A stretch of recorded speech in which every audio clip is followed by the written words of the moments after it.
Welcome to Eternal Vault, where we explore the hidden patterns of history, science, and nature that shape our world and challenge our understanding. Today we travel to a remote frontier of Earth, a place where snow and fire coexist, and the ground has recently shivered with alarming intensity. Over the past 24 hours, Russia's far eastern peninsula, Kamchatka, has experienced more than 100 earthquakes. These weren't ordinary tremors. Their intensity, reach, and consequences are not only geological but also historical, geopolitical, and ecological. But why is Kamchatka shaking again? And why has the mighty Klyuchevskoy volcano, the tallest and most active volcano in all of Eurasia, suddenly come alive? Its cone reshaped, its breath visible across thousands of kilometers. Let's begin the journey to one of Earth's most dramatic landscapes, where earthquakes wake sleeping giants, and nature paints the sky with fire. Kamchatka is not like anywhere else on Earth. It stretches along Russia's Pacific coastline like a sword pointing southward, wedged between the Sea of Okhotsk and the Bering Sea. From above, it's a painter's dream. Snow-covered mountains, volcanic black sands, rivers rushing through untouched forests, and valleys teeming with brown bears, elk, and salmon. But beneath its postcard, beauty lies a monster. Kamchatka sits directly on the Pacific Ring of Fire, the horseshoe-shaped chain of 450-plus volcanoes and frequent seismic activity that circles the Pacific Ocean. Here, the Pacific Plate dives beneath the Eurasian Plate, creating colossal pressure deep underground. That pressure is now breaking through, shaking the land, altering the surface, and reawakening Klyuchevskoy. The tremors felt in Kamchatka aren't isolated. They are part of a broader tectonic dance that connects Alaska, Japan, Indonesia, and even South America. When Kamchatka shakes, the Earth listens. Klyuchevskoy, also known as Klyuchevskaya Sopka, is no ordinary mountain. Towering at 4,750 meters, 15,584 feet, it is the tallest active volcano in the Northern Hemisphere. It has been spewing ash, gas, and molten lava for over 7,000 years. It was first recorded in 1697 and has erupted over 100 times since. But not every eruption is the same. Some are subtle whispers. Slow lava flows down its icy slopes. Others are roars, hurling ash clouds miles into the atmosphere and altering global air traffic and weather patterns. And now, a new volcanic cone has formed, a rare sign of structural reshaping at the crater level. This cone is not just a new geological feature, it's a symbol of the Earth's evolving rage. During the recent earthquakes, pressure forced magma upward. As it found a weak spot, it blasted a fresh crater and built up a new conical vent of ash, rock, and heat. This is not just science. It's a natural rebirth in real time. To understand the full threat, we need to look at the Kuril-Kamchatka Trench. This is where the Pacific Plate is relentlessly diving beneath the Okhotsk microplate, a part of the North American tectonic plate. It's one of the fastest-moving subduction zones on the planet, generating massive earthquakes and tsunamis. This trench has produced quakes as powerful as magnitude 9.0. It triggered a 1952 tsunami that destroyed coastal villages. The region is considered a superseismic cluster, a time bomb under the sea. The epicenter of this latest seismic swarm lies near the Kuril Islands, a disputed archipelago between Russia and Japan. This adds a geopolitical dimension to the crisis. Any escalation in seismic activity in this contested region could impact diplomacy, military logistics, and regional energy infrastructure. And then there's the looming threat of a tsunami, not just for Russia, but for Alaska, Japan, and even the US West Coast. Approximately 350,000 people live in Kamchatka, spread across a land larger than Germany. They coexist with 160 volcanoes, rivers that freeze in winter and flood in summer, and forests where predators outnumber humans. For locals, the Earth's fury is normal. They grow up learning evacuation drills not for fire, but for ashfall and lava. They hike mountains where geysers erupt unexpectedly and live in villages where the northern lights shimmer over smoking volcanic peaks. Yet life here is not primitive. Kamchatka's main city, Petropavlovsk-Kamchatsky, is home to universities, research centers, and even advanced seismic monitoring stations. Still, the region is isolated. With few roads, harsh weather, and limited access to emergency aid, any major natural disaster here can quickly escalate into a humanitarian crisis. The government has placed several towns on alert, and aerial patrols have been launched to monitor changes in Klyuchevskoy's behavior. But when the Earth awakens, even preparation has its limits. Volcanoes speak if we know how to listen. Before a major eruption, they emit infrasound, detectable only by special sensors. Gas emissions increase, especially sulfur dioxide and carbon monoxide. Seismic tremors deepen in frequency, and the land begins to swell.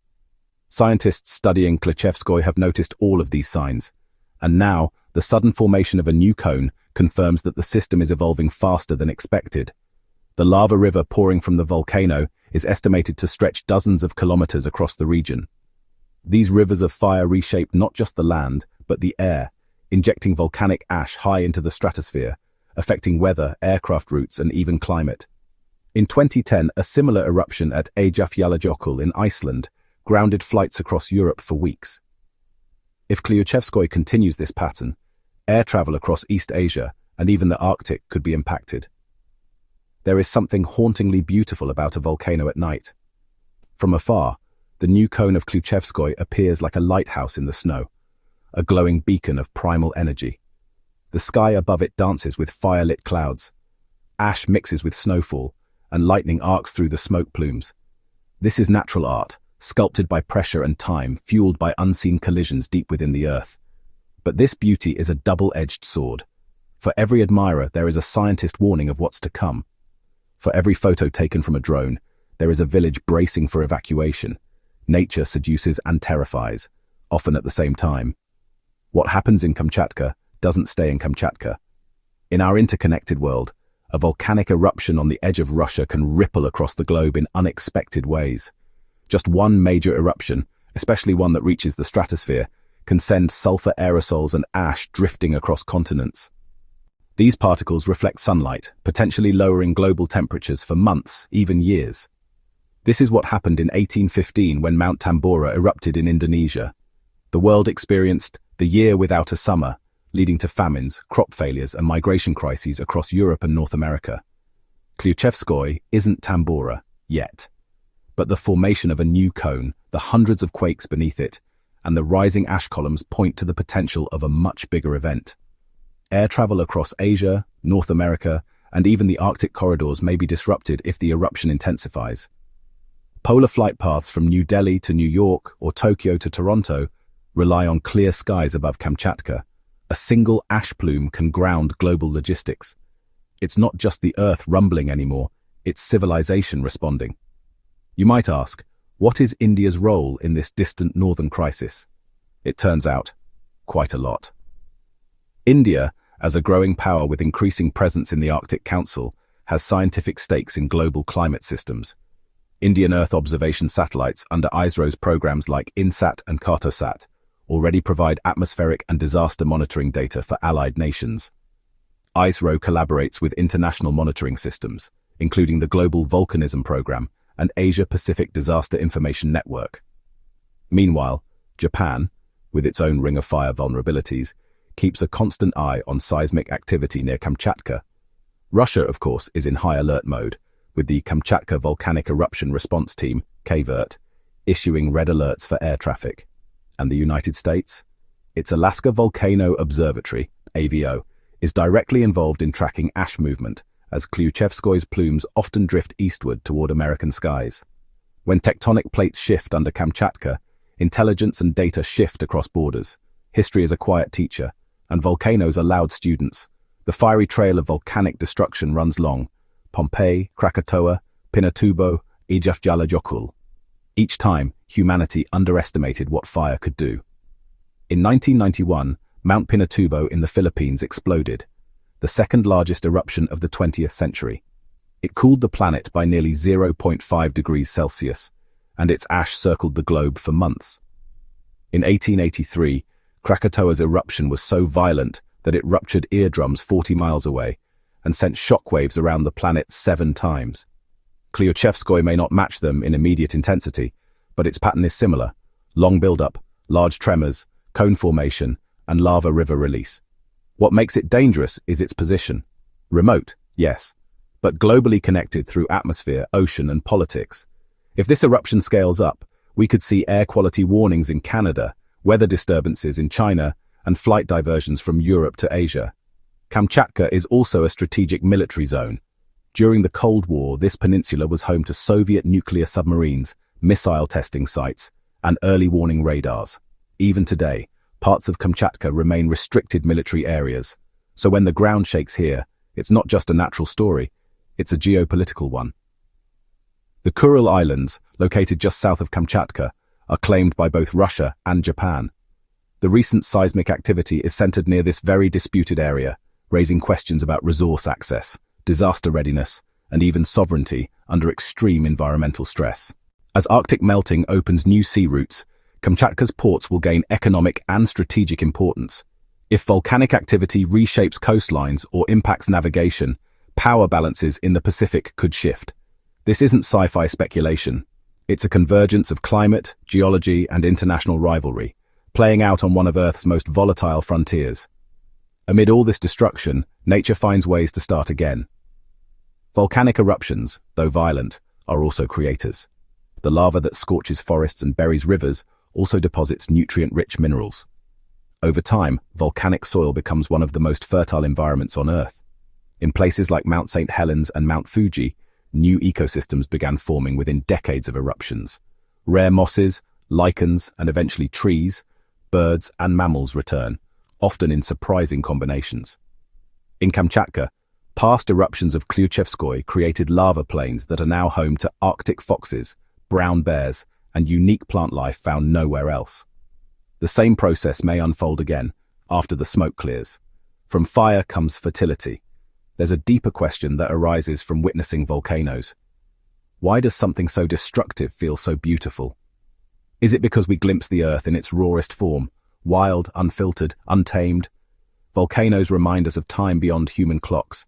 They erupt over millennia, their stories carved not in paper but in lava layers. They were here before us.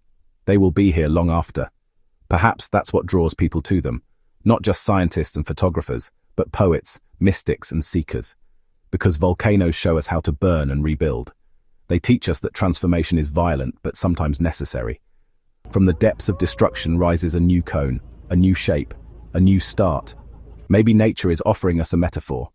At Infinite Archive, we believe the most powerful stories are those that cross disciplines, blending science, history, philosophy, and geopolitics into one living narrative. Klyuchevskoy is not just a volcano, it's a living symbol of Earth's ongoing transformation. It reminds us that everything is in motion: tectonic plates, weather systems, political boundaries, and even our understanding of time. So when the Earth trembles, don't just look for disaster. Look for patterns, look for poetry, look for purpose. The volcano does not roar aimlessly. It speaks of balance disrupted, of heat released, of crusts remade, and of a planet that, like us, breathes through struggle. As we close this episode, the glow of Klyuchevskoy still shimmers in the distance. The new cone still hisses with heat, and the ground beneath Kamchatka still murmurs warnings. The people of Kamchatka will endure, as they always have. But the world should pay attention, because the Earth is not quiet anymore. And when the Earth speaks in fire, humanity must learn to listen, not with fear, but with humility. Thank you for watching. This is Infinite Archive, where Earth writes its truths in ash and light. Stay curious, stay grounded, and above all, stay listening.